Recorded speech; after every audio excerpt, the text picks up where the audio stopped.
ante las mareas de todos los días.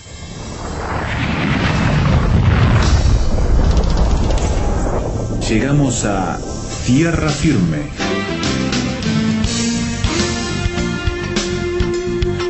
Diálogos de actualidad con Salvador de Lutri. El encuentro anterior le proponía un ejercicio, no sé si alguno se animó a hacerlo. ¿Cuál es la imagen, esa simplificada, que se imagina, que se ajusta a su idea de lo que es Dios? Yo pienso que Dios es, y hacerle un dibujito de cómo se lo imagina. Bueno, el estereotipo que nuestra sociedad ha generado. Y cada generación, cada grupo humano, cada contexto social parece que intenta adecuar a Jesucristo a lo que necesita utilizarlo para obtener un propósito. Y vimos en el encuentro anterior con Salvador que hay varios de esos modelos estereotipados de Jesucristo que están pugnando por imponerse, pero que ninguno, en definitiva, Salvador, logra dar una idea acabada de quién es este hombre que estamos tratando de identificar. Mira, me hace acordar esto que estás diciendo a una conversación que tuve con la librera de la ciudad donde yo concurro asiduamente. Yo todos los sábados paso por la librería para ver novedades. Y entonces hay una jovencita muy versada, de la cual me hice amigo por los libros, ¿no? Y me dice un día, hace poco tiempo, me dice, adivine cuál es el libro que más se está vendiendo. Entonces yo más o menos sé cuáles son los bestsellers y todo, aunque no soy lector de bestsellers, ¿no? Pero conozco los bestsellers. Y yo mencioné uno, otro, no. Dice, el que más se está vendiendo son Las Mil y una Noche. Mira. Digo, ¿y por qué Las Mil y una Noche? Bueno, porque hay un teleteatro. Es verdad. Que se llama Las Mil y una Noche. Dice, entonces se llevan los 3 tomos de Las Mil y una Noche, que es una recopilación de cuentos árabes antiguos, ¿no? Se la llevan y los 3 días vienen de vuelta a devolverla porque no encuentran los personajes de la telenovela. Dice, entonces ahora le estamos avisando, mire que no tiene nada que ver con la telenovela esta y que no hay un señor que se llama Onur, que es parece que es el héroe de la telenovela, no existe acá en este libro, acá está Ladino, no está Onur. Y yo creo que lo mismo sucede con el Evangelio. Si leemos desprejuiciadamente el Evangelio, nos vamos a encontrar que no tiene nada que ver con lo que muestra el cine, con lo que muestra la televisión, con las figuras que se han hecho acerca de Jesús. Nos encontramos con un Jesús totalmente distinto. Y hasta es un descubrimiento para mucha gente cuando hace ese ejercicio, ¿no? Sí, un descubrimiento tremendo, ¿no? Porque se encuentra con que muchas cosas que le dijeron de Jesús y que creyó de Jesús no aparecen en el porque yo creía que, y ahí viene la descripción. Yo creo que hay 2 visiones que se contraponen acerca de lo que la gente ve en Jesús. Es decir, que todo lo que hemos hablado acerca de cómo lo vio el cine, cómo lo ve el arte y cómo lo ve cada época, creo que en definitiva puede agruparse en 2 grandes grupos. El primero es la visión humanista de Jesús. Es decir, hace 50 años, cuando el movimiento hippie se adueñó de Jesús y se llamaron ellos mismos, muchos de ellos, el movimiento de Jesús, ¿no? Se denominaban la generación de Jesús. Ellos habían rescatado a lo que era la parte humana únicamente de Jesús, y querían rescatar únicamente la parte humana de Jesús. La visión humanista es así. Sí. Y esto tuvo un caso muy interesante. Un director de cine danés, que se llamaba Tonsen de apellido, quería filmar los amores de Jesucristo. Y el Instituto Danés de Cinematografía le dio un crédito para hacerlo. Sería una película casi semi-pornográfica, ¿no? O de pornografía soft, ¿no? Acerca de Jesucristo. Bueno, se produjo un gran escándalo mundial. Imagino. Dinamarca prohibió que se rodara en su territorio, pero no le quitó el crédito. Mira, entonces, qué paradójico. Intentaron rodarla en Aviñón, en Francia, y se fueron con todo para rodarla allí. Y el gobierno francés, bueno, se produjo un escándalo allí y se lo prohibió, y entonces creo que devolvieron el crédito y se acabó. Esta película tenía un interés particular, que era mostrar a Jesús en el escándalo. Claro. Lo iba a mostrar bebedor, lujurioso, degradado, con un liderazgo únicamente humano, renegando de la base histórica. ¿Qué intentaban con esa película? Quitarle a Jesucristo toda divinidad, ¿no? Que no fuera el Hijo de Dios, sino que fuera un hombre en toda la dimensión humana. Quiere decir que esta es una visión de Jesús. Y es una visión que llegó a estos extremos, a querer despojarlo totalmente de la divinidad, incluso asimilarlo con lo más bajo del hombre. Por el otro lado está la mayoría de las películas cristianas, que es que quieren tener una visión mística de Jesús, Claro. como Jesús de Nazaret, por ejemplo, que destaca la parte divina. Parece que tienen temor a veces de mostrar la humanidad de Jesús, de mostrar una dimensión humana. En muy pocas películas Jesús se ríe, por ejemplo. Siempre serio. Sí, está siempre serio. Digamos que una de las pocas películas es Jesús del Proyecto Génesis, que allí sí se ríe. Pero si no, la sonrisa parece que está ajena a Jesús. Jesús es ultra religioso. Claro. Y bueno, esta visión mística de Jesús, defenestraron a, por ejemplo, la última tentación, ¿no? La defenestraron totalmente. ¿Por qué? Porque les molestaba fundamentalmente la palabra tentación, ¿no? Que parecería que si le ponemos tentación al lado del nombre de Jesús, le estamos quitando la divinidad. Lo queremos poner más allá de esto. Claro, el problema que plantea es cómo es realmente Jesús, ¿no? Y la importancia de conocerlo de verdad. Hace poco hice un reportaje en la televisión de 1 hora a un famoso pensador argentino que se llama Marcos Aguinis. Marcos Aguinis es un escritor, es un neurocirujano, es un concertista de piano, es un dibujante, es un hombre múltiple, lo más parecido a Leonardo da Vinci que yo conozco. Conversando con él, hablamos de su judaísmo y sobre los problemas del antisemitismo. Y entonces yo le pregunté en un momento, ¿cuál es la razón por la cual hay brotes antisemitas? Cuando en la religión cristiana Jesús era judío, María era judío, los apóstoles eran judíos, ¿por qué cree usted que hay brotes antisemitas? Y entonces me dijo, mire, ¿sabe lo que pasa? Que los cristianos no leen la Biblia. ¿Qué respuesta? Y cuando la leen parcialmente o la leen mal. Ahora, me lo estaba diciendo un judío que no es cristiano, es un judío, y me estaba dando una clave que es muy importante. Me está diciendo, miren, creen en Jesús, pero no leen la Biblia, y al no leer la Biblia, entonces tienen antisemitismo. Si hubieran entendido el mensaje de Jesús, no tendrían lo que tienen. Nos está ubicando en la realidad. Nos está diciendo, mire, este asunto de Jesús tiene una base, que es el Evangelio. Y el problema que ustedes tienen es que no leen el Evangelio. Yo me llevé esta frase.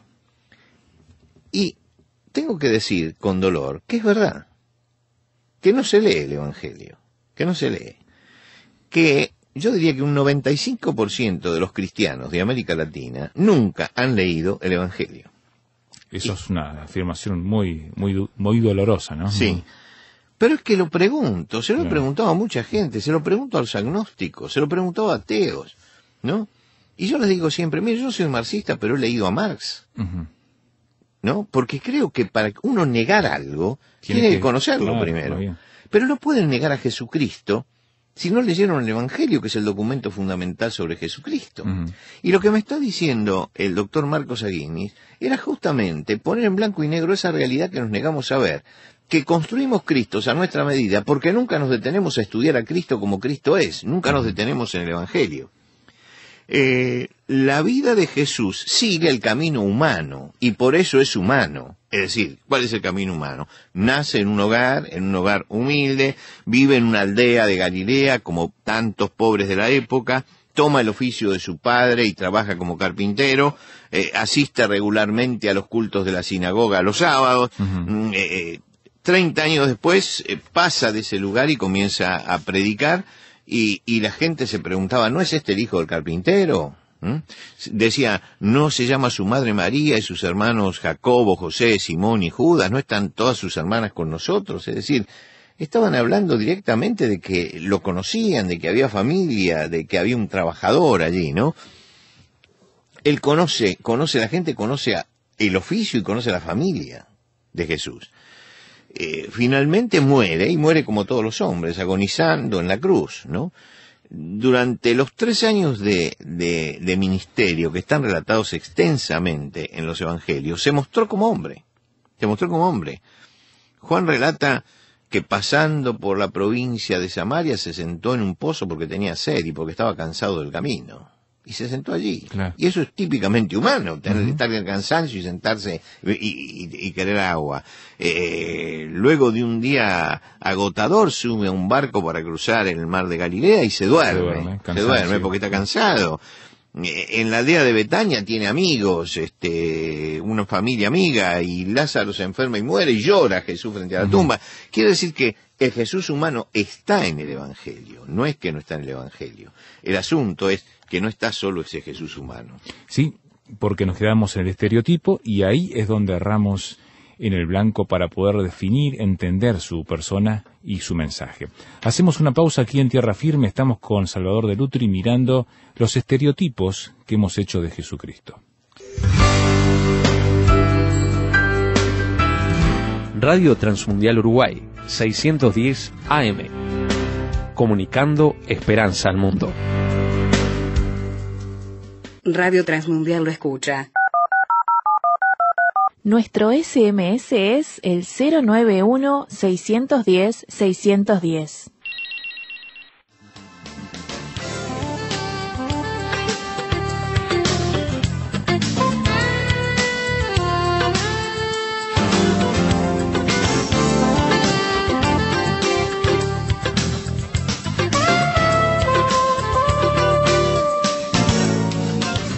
Tierra Firme en Internet. Descubra nuestro sitio, materiales, datos, la transcripción de estos comentarios, frases sobre este tema que le ayudarán a desarrollar una posición con bases sólidas.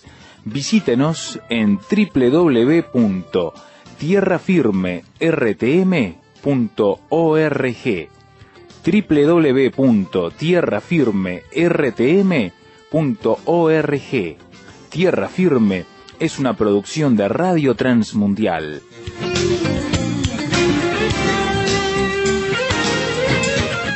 Estereotipos que pueden nublar nuestra capacidad de entender a una persona. En este caso estamos hablando de Jesucristo y cómo hemos creado esas figuras, imágenes, dibujos, caricaturas, de manera que nos impiden ver la totalidad de quién es la persona. Y a Jesús, entonces, uno de los problemas que había, o que tenemos todavía, es que a veces lo limitamos a un personaje histórico solamente. Bueno, estábamos diciendo que una de las visiones que tenemos en el Evangelio, y que salen del Evangelio, es que Jesús es 100% hombre, ¿no? 100% hombre. Se cansa, tiene hambre, tiene sed, llora, se compadece, se enoja, se entristece, se enternece. Y tienen razón los humanistas que es 100% hombre. Lo que pasa es que aparece otra cosa. Y aparece el otro Jesús. Un Jesús que es 100% Dios también. Claro. Que lo invitan a una boda, se acaba el vino, se frustra la fiesta, y Jesús transforma el agua en vino. Y entonces ahí no tenemos la humanidad, porque eso no lo puede hacer un hombre. Claro. Eso lo hace el Hijo de Dios. Sube a un barco con sus discípulos, arrecia la tormenta, y él la detiene. Y eso no lo puede hacer un hombre. Se para frente a la tumba de Lázaro, muerto hace 4 días, y lo llama, y Lázaro sale vivo. Eso no lo puede hacer un hombre. Exactamente. Quiere decir que los que están con Jesús vislumbran esto. Se asombran frente a esto. Se asustan frente a estas manifestaciones. ¿Por qué? Te preguntan quién es. Claro, porque trasciende lo humano, ¿no? Trasciende. Y siempre que encontramos algo que sale de la normalidad humana, tenemos miedo, nos asusta. Fijémonos, Pedro, cuando la primera pesca milagrosa, le dice, apártate de mí que soy hombre pecador. Está diciendo, eres totalmente diferente a mí. Entonces, apártate porque no hay relación entre el pecador y alguien que tiene estos poderes. Está reconociendo la deidad de Jesucristo. La samaritana, cuando escucha a Jesús que le dice todo lo que ella es, baja al pueblo y dice, encontré un hombre que me dijo todo lo que soy, creo que es el enviado de Dios, porque esto no era común, era algo que trascendía. El centurión romano que lo vio morir dijo, verdaderamente este hombre era justo, porque nadie muere como muere él, ¿no? Quiere decir que el Evangelio nos muestra que Dios es 100% hombre, pero también que es 100% Dios, porque detiene tempestades, porque convierte el agua en vino, porque multiplica los panes y los peces, porque sana a los enfermos, porque resucita a los muertos. Tiene todas las características de aquel que no solamente es hombre, sino que también es Dios. Cuando llegó Jesús a la tierra, se produjo una gran confusión. Los que lo conocían decían, ¿no es este el hijo de José el carpintero? Y a otros se asombraban y decían, ¿de dónde tiene esos poderes? ¿No? Es decir, estaba eso. Y tomaban dos actitudes. Unos se admiraban y otros se resistían, ¿no? Unos se admiraban porque no podían creerlo, y otros se resistían, no podían aceptarlo. Había actitudes contradictorias en Jesús. Es como cuando nos paramos frente a algo y decimos, pero esto es increíble. Y creo que los que convivieron con él durante 30 años y lo vieron en la carpintería y yendo a la sinagoga, cuando lo vieron hacer los milagros, dijeron, esto es increíble, no puede ser. Y realmente Jesús no puede ser. Y la misma actitud tenemos nosotros hoy. ¿Por qué? Porque hemos dicho una contradicción matemática, hemos señalado. Dijimos, es 100% hombre, sí, y es 100% Dios. Sí. Y esto matemáticamente es una barbaridad. Nadie puede ser 100% hombre y 100% Dios. Pero uno se da cuenta, cuando ve en Jesús, que justamente trasciende los límites de la matemática, los límites del orden en el cual nosotros estamos sujetos, que es la causa y el efecto y el razonamiento.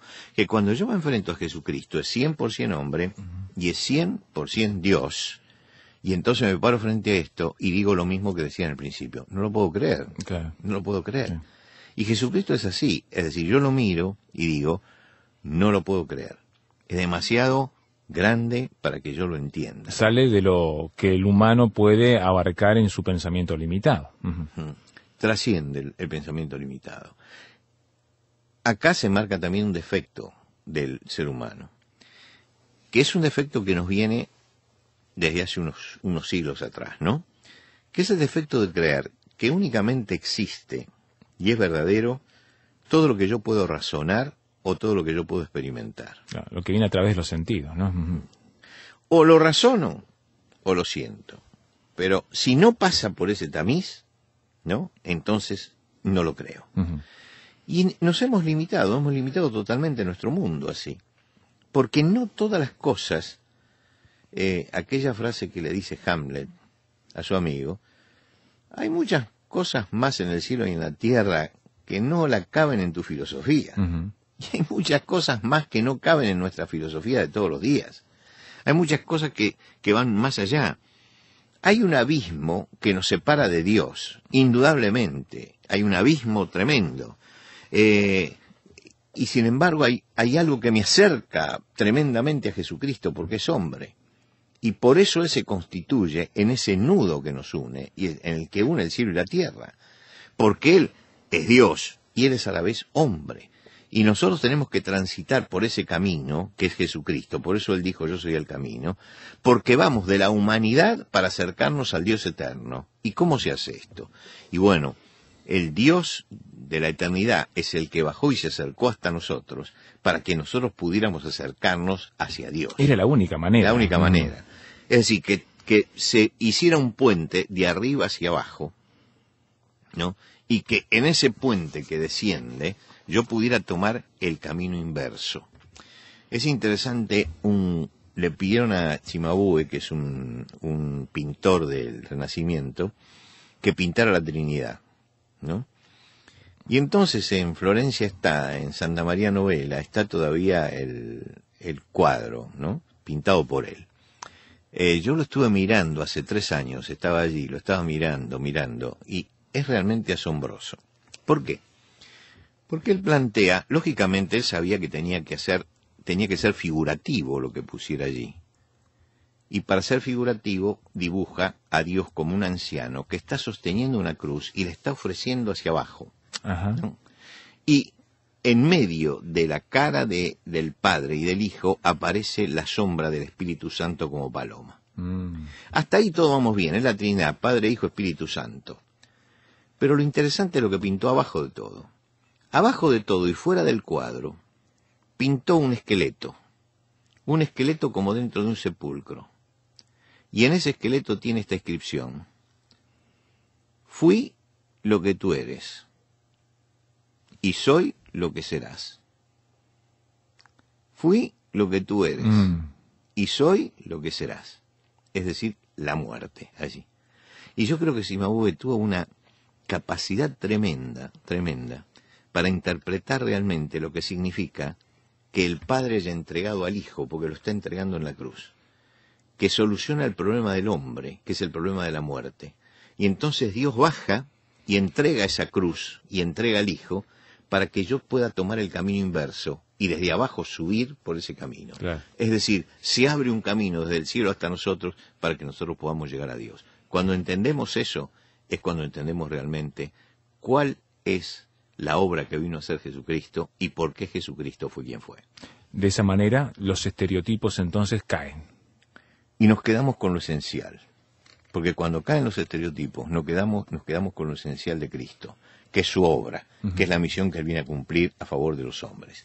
Y si no, perdemos el tiempo mirando la figura de Jesucristo, a menos que entendamos que hay un camino que une el cielo y la tierra, y que ese camino que está uniendo el cielo y la tierra se da a través de la comprensión de la persona de Cristo como Hijo de Dios, como 100% hombre porque bajó, y como 100% Dios porque vino.